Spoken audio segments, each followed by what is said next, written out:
Tapi today ન્યૂઝમાં આપનું સ્વાગત છે। આજે 21મી જૂન આંતરરાષ્ટ્રીય યોગ દિવસ।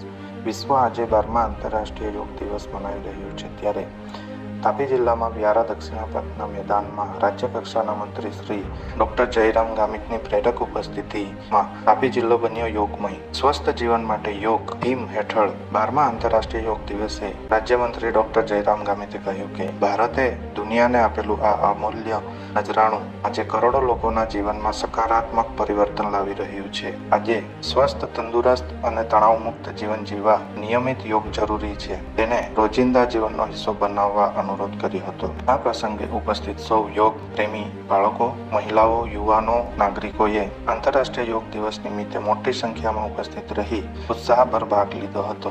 આ કાર્યક્રમમાં ધારાસભ્ય મોહનભાઈ કોકણી, જિલ્લા પોલીસ અધિક્ષક શ્રી, નિવાસી અધિક્ષક કલેક્ટર શ્રી, પ્રાયોજન વહીવટદાર શ્રી તથા જિલ્લા વહીવટીતંત્રના ઉચ્ચ અધિકારીઓ, કર્મચારીઓ તથા યોગ સાધકો અને યોગ શિક્ષકો ઉપસ્થિત રહી કાર્યક્રમને સફળ બનાવ્યો હતો।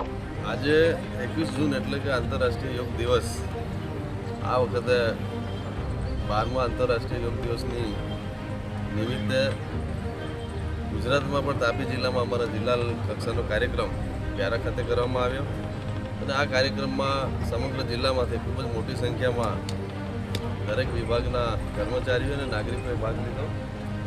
જ્યારે સમગ્ર વિશ્વ યોગ તરફ અને યોગને ખાસ સ્વીકાર્યું ત્યારે ભારતે પણ ગામે ગામ સુધી આ યોગ થાય, લોકોને જાગૃત કરીને આગામી દિવસોમાં જે પ્રેશર, શુગર કે જે ડાયાબિટીસ કે અન્ય બીમારીઓ છે આ યોગથી સારી થાય છે એ સાબિત પણ થયું છે।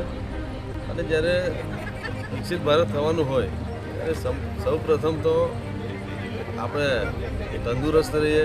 આપણે તંદુરસ્ત રહીશું તો રાજ્ય રહેશે, રાજ્ય રહેશે તો દેશ રહેશે। એટલે આગામી દિવસમાં જે ગુજરાત સરકારને ખાસ કરીને આપણા નરેન્દ્રભાઈ મોદી સાહેબે જે રીતે યોગ પર આંતરરાષ્ટ્રીય લેવલે એમને પહોંચાડ્યું છે, એ જ રીતે અમારા જિલ્લામાં પણ અમે દરેક ઘર ઘર સુધી અને નાગરિકો સુધી પહોંચે એના માટે પ્રયત્ન કરીશું। આજે આ કાર્યક્રમમાં અમારા વ્યારાના ધારાસભ્ય શ્રી મોહનભાઈ કોકણી, અમારા જિલ્લાના પોલીસ વડા એસઆઈ સાહેબ, સમગ્ર વહીવટીતંત્ર આ કાર્યક્રમમાં હાજર રહીને ખૂબ મોટી સંખ્યામાં આ કાર્યક્રમમાં હાજર રહ્યા અને આજના દિવસ નિમિત્તે તમામ નાગરિકોને હું યોગ દિવસ નિમિત્તે શુભેચ્છા પાઠવું છું।